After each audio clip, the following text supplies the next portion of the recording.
बेहद खूबसूरत, बेहद शालीन। 50 के दशक के मध्य में करियर शुरू करने वाली वहीदा रहमान ने हीरोइन के तौर पर सालों तक लोगों के दिलों पर राज किया। करियर के आखिरी दौर में फिल्मों में इन्होंने मां के रोल भी बड़ी खूबसूरती से निभाए। जहां दिग्गज फिल्मकार गुरुदत्त के साथ इनकी जोड़ी दर्शकों को खूब पसंद आई, तो वहीं देवानंद, दिलीप कुमार, राजेश खन्ना और अमिताभ बच्चन जैसे सुपरस्टार्स के साथ भी इनकी केमिस्ट्री को दर्शकों ने खूब सराहा।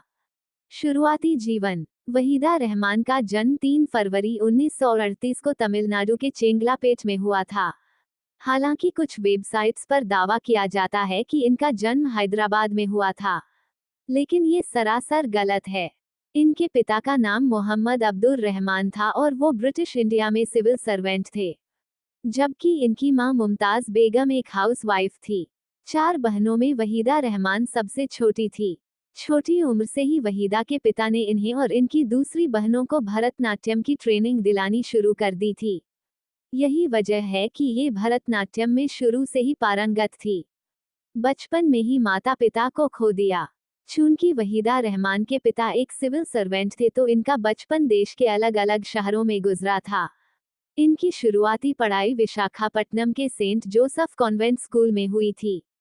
वहीदा जब छोटी ही थी तभी उनके पिता का निधन हो गया था।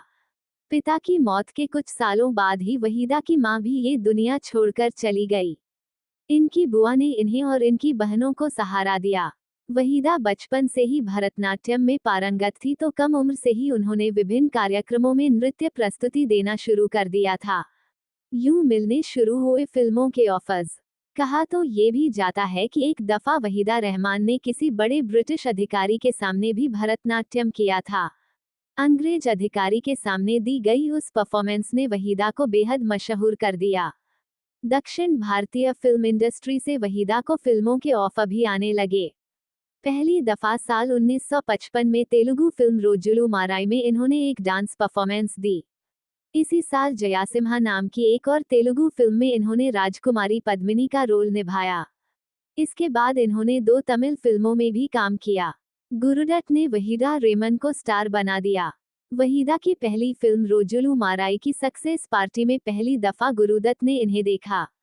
ये वहीदा रहमान का डांस ही था जिसने महान फिल्मकार गुरुदत्त को इनकी तरफ आकर्षित किया था। गुरुदत्त इनके डांस से इतना प्रभावित हुए कि उन्होंने अपनी फिल्म सीआईडी में इन्हें देवानंद के अपोजिट लीड रोल में कास्ट कर लिया। अपनी पहली ही हिंदी फिल्म में वहीदा रहमान ने कमाल कर दिया। देवानंद के साथ इनकी जोड़ी को दर्शकों ने खूब सराहा। वहीदा पहली ऐसी अभिनेत्री थी जिनकी डेब्यू फिल्म को इतना ज्यादा पसंद किया गया था। अगले साल गुरुदत्त ने इन्हें अपनी फिल्म प्यासा में अपनी हीरोइन बनाया। गुलाबों के उस रोल को भी वहीदा रहमान ने बहुत संजीदगी से जिया। गुरुदत्त और वहीदा रहमान की केमिस्ट्री हर किसी को बढ़िया लगी। प्यासा सुपरहिट रही और इस फिल्म के गाने भी खूब चले। खूब जमी वहीदा रेमन देवानंद की जोड़ी। एक के बाद एक, वहीदा रहमान और गुरुदत्त की जोड़ी को लगातार 5 फिल्मों में दर्शकों को देखने का मौका मिला। 12 ओ क्लॉक, कागज के फूल, 14वीं का चांद व साहिब बीबी और गुलाम में वहीदा रहमान ने गुरुदत्त के साथ काम किया। सुपरस्टार देवानंद के साथ भी इनकी जोड़ी खूब जमी। सीआईडी के अलावा देवानंद के साथ वहीदा रहमान ने 16वां साल, काला बाजार, 20 साल बाद, गाइड, प्रेम पुजारी, रूप की रानी, चोरों का राजा और बात एक रात की जैसी फिल्मों में काम किया। देवानंद के साथ इनकी सबसे यादगार फिल्म गाइड मानी जाती है। कहा जाता है कि जब वहीदा रहमान देवानंद के साथ अपनी पहली फिल्म सीआईडी कर रही थी तो उस वक्त तक देवानंद फिल्म इंडस्ट्री का बड़ा नाम बन चुके थे। नई नवेली वहीदा रहमान उन्हें या तो सर या मिस्टर आनंद कहकर पुकारा करती थी। खूबसूरत वहीदा रहमान का खुद को मिस्टर आनंद कहकर पुकारा जाना देवानंद साहब को पसंद नहीं था। एक दिन उन्होंने वहीदा को अपने पास बुलाया और कहा, तुम मुझे सिर्फ देव कहा करो, क्योंकि अगर फिल्म की लीड हीरोइन मुझे सर या मिस्टर कहेगी तो मुझे उसके साथ रोमांस करने में परेशानी होगी। चर्चाओं में था गुरुदत्त वहीदा का रोमांस। वहीदा रहमान और गुरुदत्त के रोमांस के किस्से खूब चर्चाओं में रहे थे। कहा जाता है कि ये वहीदा ही थी जिनकी वजह से गुरुदत्त और उनकी पत्नी गीता दत्त का रिश्ता खराब हुआ और आखिरकार टूट गया। हालांकि वहीदा रहमान ने कभी भी अपने और गुरुदत्त के रिश्ते के बारे में कोई बात नहीं की। यानी ना तो उन्होंने कभी स्वीकार किया कि वो गुरुदत्त के साथ रिश्ते में थी और ना ही कभी इससे इनकार किया। गुरुदत्त साहब की जब मौत हुई तो कई लोगों ने उनकी मौत को खुदकुशी बताया था। गुरुदत्त की मौत के सालों बाद वहीदा रहमान ने एक इंटरव्यू में उनके बारे में बात करते हुए कहा था कि उन्हें नहीं पता कि गुरुदत्त ने खुदकुशी क्यों की। लोग कहते हैं कि अपनी फिल्म कागज के फूल के फ्लॉप होने के चलते गुरुदत्त डिप्रेशन में रहते थे। लेकिन कागज के फूल के बाद तो उन्होंने 14वीं का चांद बनाई थी जो कि सुपर डुपर हिट रही थी। उस इंटरव्यू में वहीदा जी ने ये भी बताया था कि गुरुदत्त साहब ने उनके साथ 3 साल का कॉन्ट्रैक्ट किया था। लेकिन इस कॉन्ट्रैक्ट में वहीदा रहमान ने ये शर्त डलवाई थी कि वो सिर्फ वही कपड़े पहनेंगी जो उन्हें पसंद आएंगे। उन पर किसी खास तरह के कपड़े पहनने का दबाव नहीं बनाया जाएगा। बकौल वहीदा, उन्होंने कभी अपने जीवन में स्लीवलेस ब्लाउज तक नहीं पहना। ऐसे में वो नहीं चाहती थी कि किसी फिल्म में डायरेक्टर उन्हें कम कपड़े या फिर बिकिनी पहनने के लिए कहे या उन पर दबाव बनाए। हर बड़े स्टार के साथ बनी वहीदा रहमान की जोड़ी। जब वहीदा रहमान गुरुदत्त से अलग हुई तो उन्होंने महान फिल्मकार सत्यजीत रे के साथ काम करना शुरू किया। सत्यजीत रे के साथ उन्होंने पहली दफा अभिजान नाम की एक बांग्ला फिल्म में काम किया था। अपने दौर के हर बड़े सुपरस्टार के साथ वहीदा रहमान ने काम किया था। और इत्तेफाक की बात यह है कि हर स्टार के साथ इनकी किसी ना किसी फिल्म ने सफलता हासिल जरूर की। जहां दिलीप कुमार के साथ राम और श्याम व आदमी जैसी फिल्मों में इन्होंने जबरदस्त काम किया, तो वहीं राज कपूर के साथ तीसरी कसम में इन्होंने बड़ा संजीदगी भरा अभिनय किया। सुनील दत्त हो या धर्मेंद्र, राजेश खन्ना हो या फिर अमिताभ बच्चन हो, हर सुपरस्टार के साथ इन्होंने सिल्वर स्क्रीन को शेयर किया। अपने करियर में इन्होंने लगभग 100 फिल्मों में काम किया।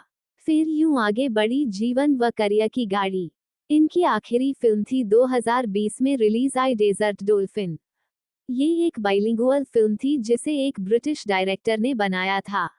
70 का दशक वो दशक था जब इन्होंने फिल्मों में हीरोइन की जगह कैरेक्टर रोल करने शुरू किए। फिल्म फागुन में इन्होंने पहली दफा मां का रोल किया और इनकी बेटी बनी थी जया भादुरी। हालांकि अपने इस रोल के लिए वहीदा रहमान को अफसोस भी हुआ, क्योंकि इसके बाद इनके पास इसी तरह के रोल आने शुरू हो गए।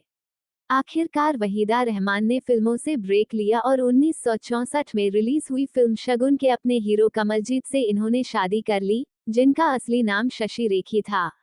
इनके 2 बच्चे हैं, बेटा सोहेल रेखी और बेटी कश्वी रेखी। इनके दोनों बच्चे राइटर हैं।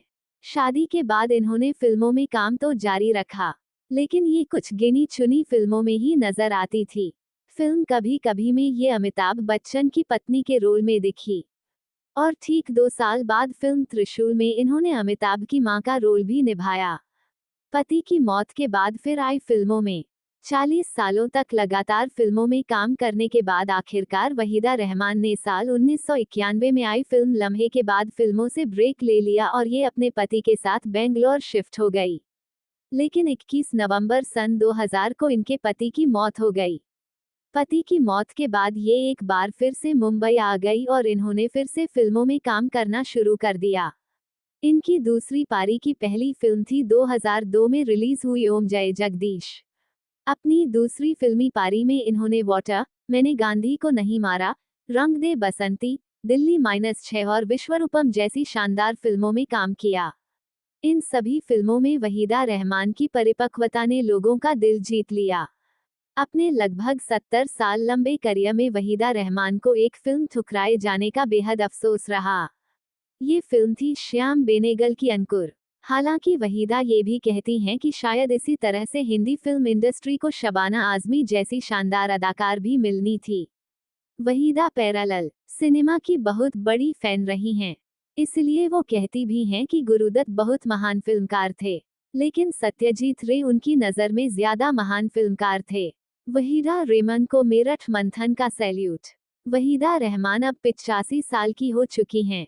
अब वो फिल्मों में नजर नहीं आती हैं, लेकिन आज भी वहीदा के चाहने वाले वहीदा रहमान को उतना ही प्यार करते हैं जितना कि पहले किया करते थे। वहीदा रेमन की अच्छी सेहत के लिए मेरठ मंथन ईश्वर से प्रार्थना करता है। और हिंदी सिनेमा में उनके योगदान के लिए उन्हें सैल्यूट करता है। जय हिंद।